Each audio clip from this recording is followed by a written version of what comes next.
and you are not seeing any changes, please and please take your slippers, put it on your head like this, and run. She works.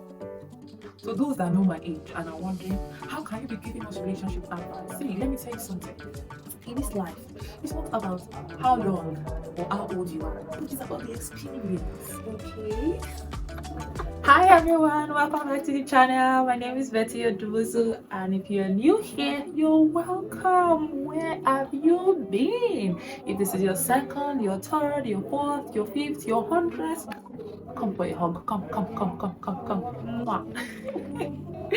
Thank you so much for joining me again in today's video. Thank you so much. I really appreciate your love and your support. By the way, we hit 1,000 subscribers. Thank you so much. Like, who would have ever thought? Okay, focus.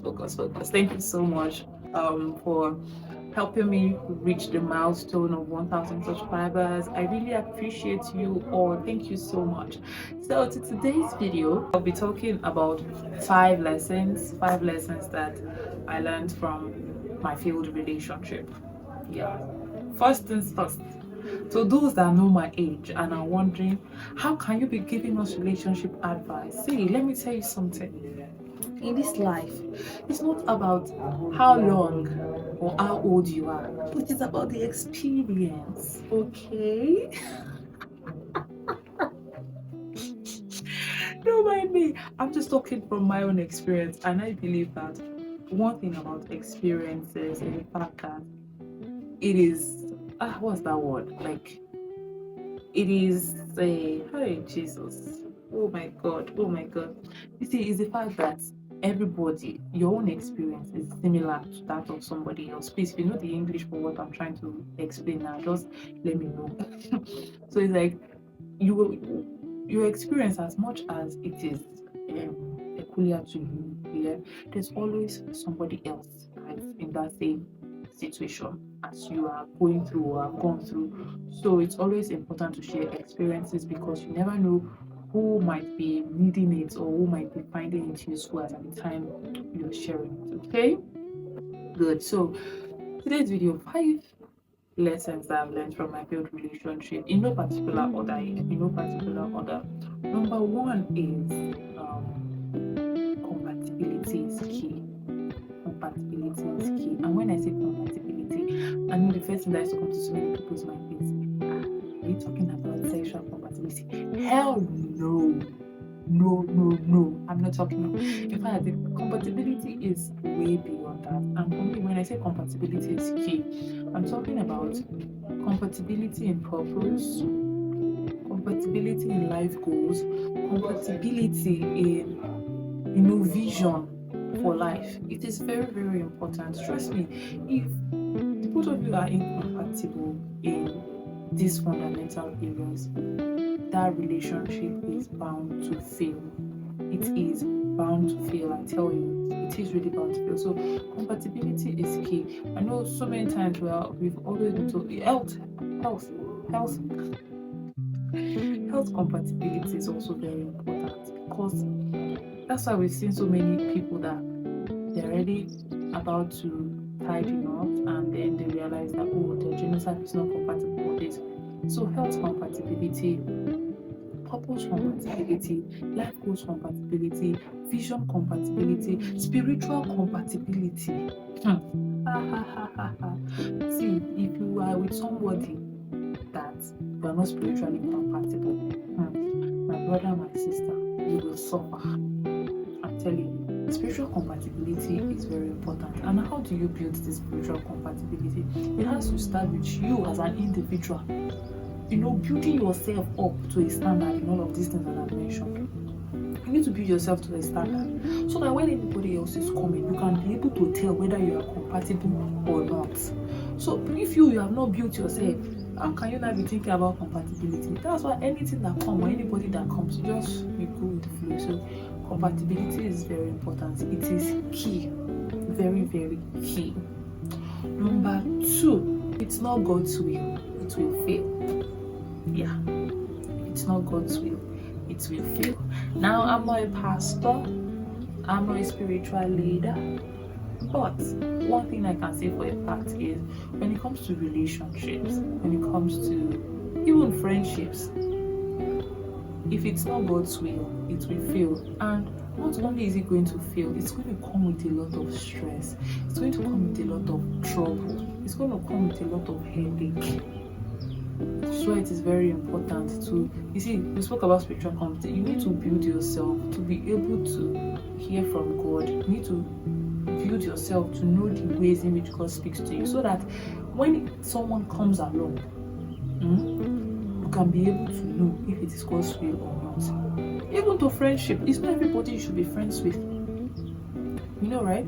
It's not everybody you should be friends with. It's not everybody that comes your way that you should get into a relationship with. And so, if it's not God's will, it will fail. If it's not God's will, it will come with stress. If it's not God's will, it will come with headache. If it's not God's will, it will frustrate you. Number 3, the signs will always be there. Signs will always be there. If you are with somebody, if you are in a friendship or a relationship with somebody, you will always see this. The signs will be there that will tell you, oh, this person, he has tendency to become like this. He has tendency to become like this. If then you, in your efforts to try to make the person a better person, if after trying to help, you still see that the person is adamant and you are not seeing any changes, please and please take your slippers, put it on your head like this and run. Because the signs that you ignore, trust me, will end up coming back to haunt you. So don't ignore signs. The signs will always be there. You just need to open your eyes to see those signs. Don't be blinded by love. Don't be blinded by the mushy feeling. No. Signs will always be there, and it is your responsibility to look out for those signs, be it good or bad. But most times it's always bad, like bad signs. That's what people use. Please, if you see signs that you know that this thing is what we used to call red flag. The signs, red flags will always be there. So do not ignore them. Do not ignore the signs, the red flags. Which will lead me to the next lesson. You cannot change a person, no. You cannot change a person. You can only try, but you can never completely change a person. The power of change is in God's hand, not your hand. You can just make efforts. Which is why it will still take me back to the first point I made about compatibility. You know, I see a lot of people that spiritually they are not compatible with the person. They know they are not compatible. You know, you are a child of God, you are a believer, and then this other person is not yet a believer. But then you are now going into a relationship with the person, hoping that, oh, I will change him. My sister, my brother, don't do the changing from outside. Be praying for them. Let them be converted. Let them find their way to. Let them build themselves up before you decide to go and be doing relationship with them. Which is what, see, all these things are intertwined. Which is why you need to hear from God, because some people can still pretend because they want to get to be with you. They can pretend. Maybe that's what she wants. That's what he wants. Somebody that is spiritually compatible. They will now fake compatibility just to be with you. And then by the time you now go in, you now start to see shaggy Pro Max. So you cannot change a person. The power of change is in God's hand. You can only do your best, but you cannot change a person. Know this and know peace. Finally, last lesson is the signs you ignore, the signs you neglect will bring about regret. The signs you neglect and ignore, and then go ahead to be in a relationship or getting married to somebody that, you know, a lot of comma here and there. Now still go ahead.